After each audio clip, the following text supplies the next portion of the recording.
Before there was an American Sega Saturn, there was a Nipponese Sega Saturn, November of 1994. Sega had almost zero third-party support, so most launch games had to be internally made by Sega while still catering to the popular genres of the time. In Japan's launch titles, they were able to enlist third-party help for a mahjong game and some roly ball thing, but neither of these would have done well in the United States, a market of gamers hungry for the next best thing. They had fighting and racing covered thanks to arcade ports. Platforming was covered by Clockwork Knight and the team which tried making this thing work out. I hate that. Throw in a couple of sports games, and now all we need are a shoot-'em-up and an adventure game. So part of Sega's dev team split into Team Andromeda so they could smash both of those genres into one wholesome 3D world.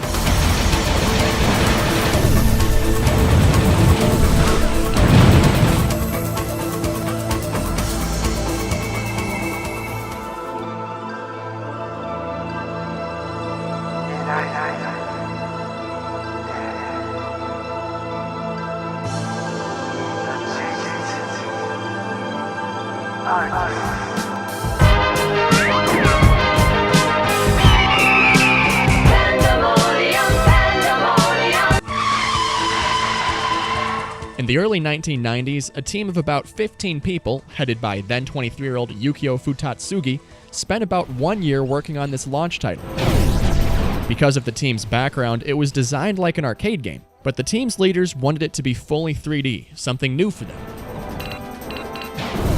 This sort of beautiful-looking post-apocalyptic environment was largely inspired by European sci-fi novels and some old-school Japanese anime. One inspiration came from a French comic book artist known as Mobius. This guy even made the cover art for the Japanese release. It's a little better than the North American cover art.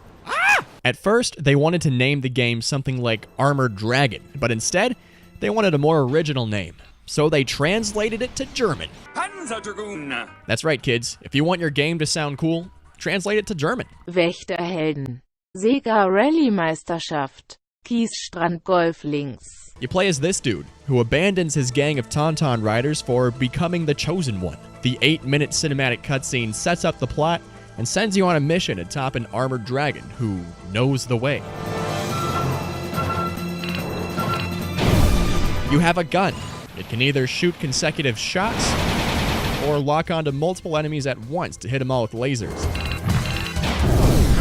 If you've ever played Ray Force/Galactic Attack/Layer Section, it pretty much works like that. Some bosses are more susceptible to bullets, while others are more easy to attack with the lock-on lasers.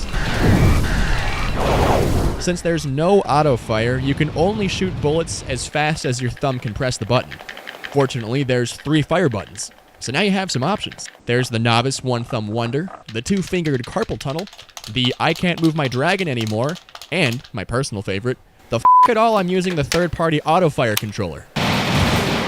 Everything's on rails. As you move your crosshairs, your dragon moves with it. Instead of a plane or ship, this feels like you're pulling the reins of a living thing. The shoulder buttons let you move the camera in a 360 plane of view. There's 6 levels, each ending in a boss fight. The greater your kill ratio, the more credits you earn after bosses. Once you get to the 4th level, difficulty goes boom! You realize dragons were not meant to fly through small tunnels.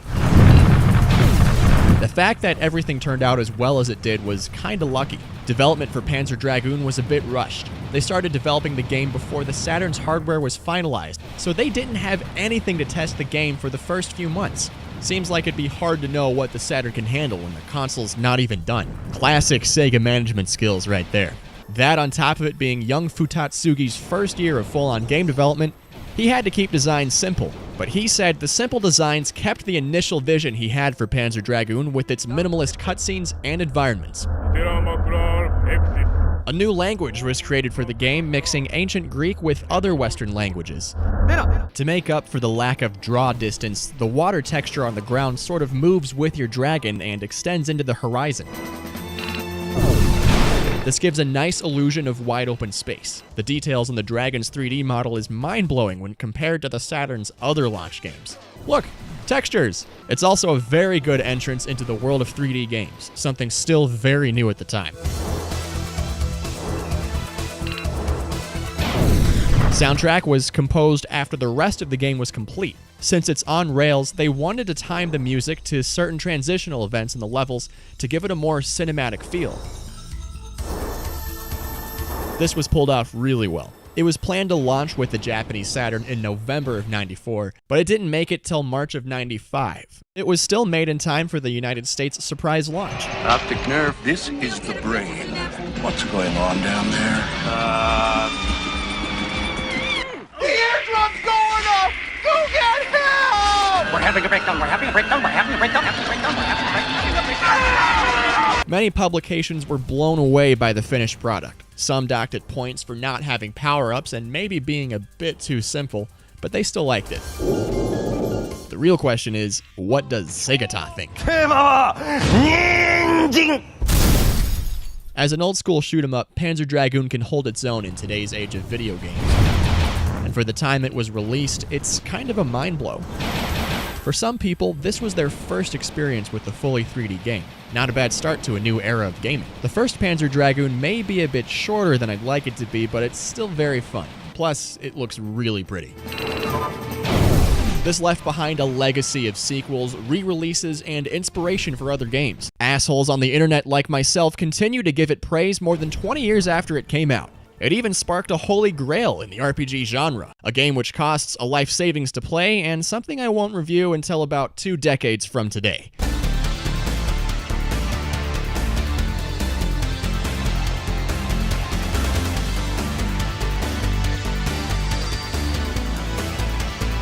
I really like the Episode 0 cheat code.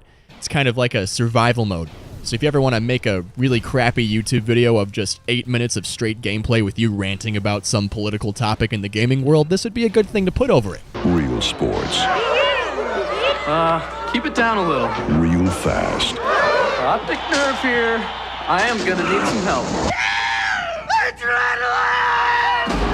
Real painful. Sega Saturn. The average driver puts 12 to 13,000 miles a year on a car. At Saturn, we knew this. Where and how, though, is anyone's guess.